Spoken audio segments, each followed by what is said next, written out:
तारीख के सबसे जालिम हुक्मरान की कहानी का आगाज एक ऐसे लम्हे से हुआ जब वो महज 13 साल का था। एक दिन उसने अपने बड़े भाई को गोश्त चुराते हुए देखा, जबकि उन दिनों उसका कबीला कहत साली की वजह से भूख से मर रहा था। वो गोश्त इस वक्त कबीले के जिंदा रहने का वाहिद जरिया था। बड़े भाई को शिकार का गोश्त चुराते देखकर वो गुस्से से भड़क उठा। उसने तीर कमान उठाई, अपने 16 साला भाई पर निशाना बांधा और उसे जान से मार डाला। कबीले वालों ने जब ये मंजर देखा तो वो इससे खौफजदा हो गए और समझ गए कि ये बच्चा बड़ा होकर एक बेरहम और खतरनाक शख्स बनेगा। यही लड़का तारीख का सबसे जालिम हुक्मरान बना, जिसे हम आज चंगेज खान के नाम से जानते हैं। आज की वीडियो में हम आपको बताएंगे एक खाना बदोश कबीले से ताल्लुक रखने वाले ऐसे लड़के की कहानी जिसके जुल्म और सफाकियत ने दुनिया भर में उसका खौफ फैला दिया। सब्सक्राइब बटन पर क्लिक करना मत भूलें, क्योंकि ये कहानी आपको हैरत के एक ऐसे सफर पर ले जाएगी जिसे सुनकर तारीख आज भी लर्ज उठती है।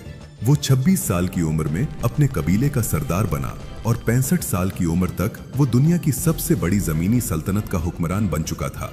और सिर्फ 25 साल के अंदर मंगोल फौज ने इतनी जमीनें फतह कर ली जो रोमन सल्तनत ने 400 साल में भी फतह नहीं की थी। चंगेज खान का असल नाम तिमोजन था। वो 1162 में मंगोलिया के एक मकामी कबीले के सरदार के घर पैदा हुआ। कहा जाता है कि जब वो पैदा हुआ तो उसने अपनी मुट्ठी में खून का लोथरा पकड़ा हुआ था, जिसे ये निशानी समझा गया कि ये बच्चा आगे चलकर एक बड़ा जंगजू बनेगा। तिमोजन की जिंदगी शुरू ही से मुश्किलात और कठिन हालात से भरी हुई थी। जब वो सिर्फ 9 साल का था, उसके वालिद को एक मुखालिफ कबीले ने जहर देकर मार दिया। वालिद की मौत के बाद कबीले के लोग उसके खानदान से मुंह मोड़ गए, क्योंकि मंगोल कबाइल सिर्फ उसी की पैरवी करते थे जो ताकतवर होता था। नतीजा ये हुआ कि तिमोजन, उसकी माँ और बहन भाइयों को जंगलों और पहाड़ों में भूख और सख्त सर्दी में तन्हा जिंदा रहना पड़ा। 13 साल की उम्र में बड़े भाई के कत्ल के बाद करीबी लोग उसकी जुर्रत और मजबूत फैसले से मुतासिर हुए और कबीले से निकाले गए दीगर अफराद भी आहिस्ता आहिस्ता उसकी क़यादत पर एतमाद करने लगे। कुछ ही सालों में वो अपने बचपन के दोस्त जामोका के साथ मिलकर कबीले की रहनुमाई करने लगा।